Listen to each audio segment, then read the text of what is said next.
Prachna's Wellness. Today I'm going to be showing you a question that I do get asked all the time, how to make, or if possible, if we can use olive oil or extra virgin olive oil for our Indian cooking. Of course we can. Of course there's a little bit modification, so that's what I'm going to show you. Is I have all this stuff ready. The reason you want to use olive oil or extra virgin olive oil is because of course it's lower in saturated fat. That means it's higher in monounsaturated fatty acids, which are called MUFA, MUFAs, so they're better for you. And kind of same applies for avocado oil, but I'm sticking to extra virgin olive oil today. It's again a recap question that I get asked all the time, if you could use extra virgin olive oil for cooking. As long as cooking is done the right way and you're not increasing the temperature of your pot in the pans, and of course the stuff that goes in there is perfectly fine. So that's what I'm going to show you today. So let's get started. So I have my pot warming up here.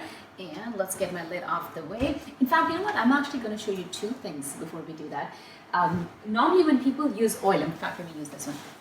Normally when people use oil, and it has an opening kind of like this, that it doesn't have one of those pouch that's controlling the amount of the quantity of oil that comes out. So I'll show you an example. And so what we do, a lot of people will just end up doing this. We'll just put oil like this, and I've seen a lot of cooking shows do the same too.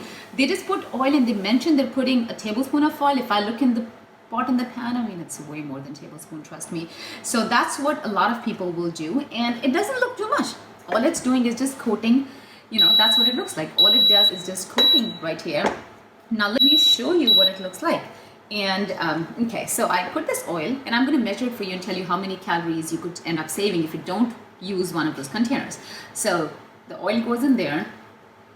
Of course, there is still sticking in there, and I pretty much took everything out. It's just, that's pretty much it. So we have about close to 40 milliliters of oil.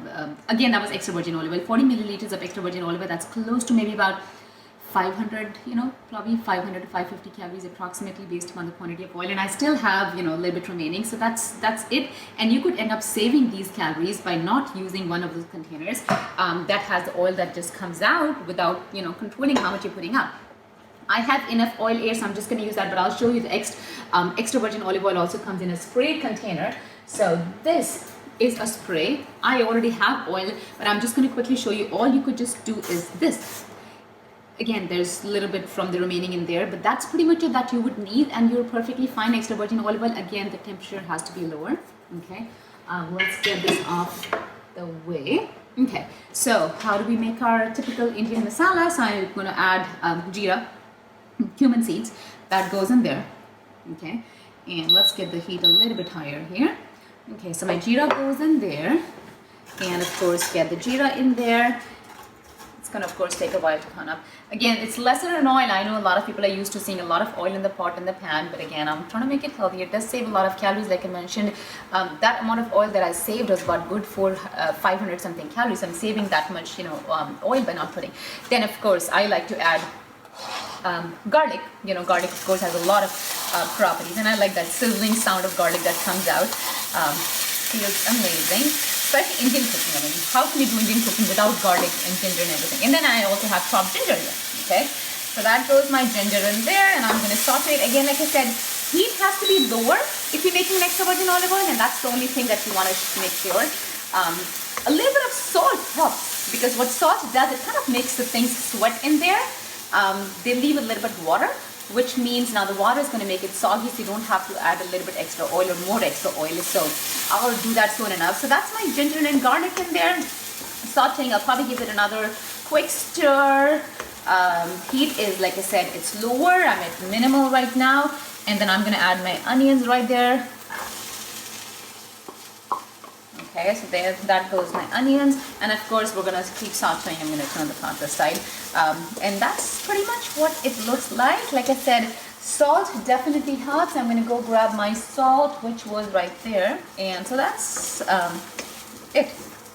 So that's my onions, ginger, garlic happening. I could probably increase the heat just a little bit right there. Okay, let's add our salt here now. Like I said, salt makes it sweat, and that's when you could. So I'm going to add a little bit of salt,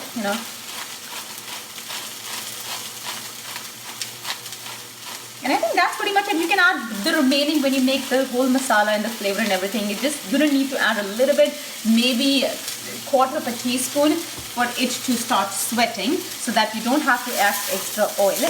And that's, I mean, it looks amazing, like I said. So all I'm doing is right now is making a fantastic masala for all of our Indian curries in extra virgin olive oil. So again, what I'm going to do is I'm going to, and I'll talk about the spoon in just a second. I'm actually going to cover this. So like I said, covering, low heat, minimal heat right there, and let it sweat, let it get nice and soggy in there.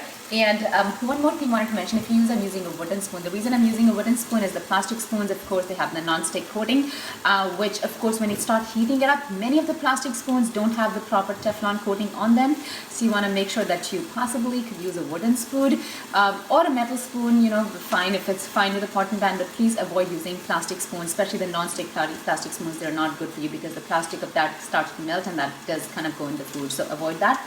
So we're going to have this wait for a while until it sautés it, and I'll keep checking on this in a couple of minutes or so.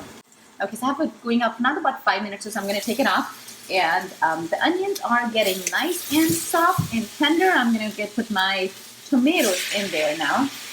And if you saw, normally a lot of people, when you make your masala, the haldi goes in first or the turmeric. I'm going to add it later. And the reason is that because you don't want it to burn, because I'm keeping lesser oil in my thing. So that's my tomatoes in there. Now I'm going to add turmeric, haldi. I like to use at least 2 teaspoons of haldi every time. And the reason is that it has a lot of anti-inflammatory benefits. So add as much as you can, kids won't know. So that goes my haldi in there. And of course, I'm going to add a little bit of chili powder again to your taste. Okay, and give it another quick stir. And you're probably going to have to stir it, maybe, keep stirring it and then again cover it. It probably might take another 10-15 minutes for you to get to a good consistency. And you can add a little bit of, I like to add maybe a pinch of sugar to it. I also like to add a little bit of lemon juice. You can squeeze fresh lemon on it, and of course that's a fantastic way. So again, the reason I'm doing this video is to show you how, of course, you can make a masala, Indian typical masala for a lot of the curries, vegetarian, non-vegetarian curry, whatever it is, in extra virgin olive oil. And I just used barely, not even a teaspoon of, so I'm probably sticking to maybe less than 40-50 calories of oil in my whole thing. So I'm going to give it another stir and I'll cover it. And I'm going to show you in just about 10 minutes or maybe 7. You might have to give another stir in between what it looks like. So let's give it about 5 to 6 minutes, stir it back, and then we'll see what it looks like. Okay, so I have this going on for about close to 10-11 minutes. I gave it a stir in between, and that's typically what it looks like. It looks amazing. You can make chicken curry, vegetable curry, or whatever dal that you would like to make, any sabzi, and that's pretty much it looks like. What I normally do, that's a little of my tricks that I've always done, especially if you have people coming over, you want to make sure it looks kind of a little bit rich. As opposed to adding oil in the beginning, I always add in the end. What happens, it kind of floats on the top and it looks like a rich dish as opposed to adding in the masala. And that's I've done something for years. People coming over, either pure desi ghee, or you can add a little bit of extra virgin olive oil on the top, because the extra virgin olive oil can be eaten raw, so it's perfectly fine. That kind of stands on the top of the dish and looks amazing. So that's pretty much it, what my masala looks like. And I'm going to add some cilantro to it, and that's the product it looks like. So again, try this extra virgin olive oil. I just took a spray bottle and I would spray it about 3-4 times, and that pretty much gives me a good amount of quantity, and that's what my masala looks like. Enjoy this quick recipe that I've been asked for years and years and years. And if you like my video, give me a thumbs up. Again, subscribe to Rachna's video, Rachna's Wellness on YouTube, and soon enough you'll be watching a lot more videos coming up. And thank you for joining me today.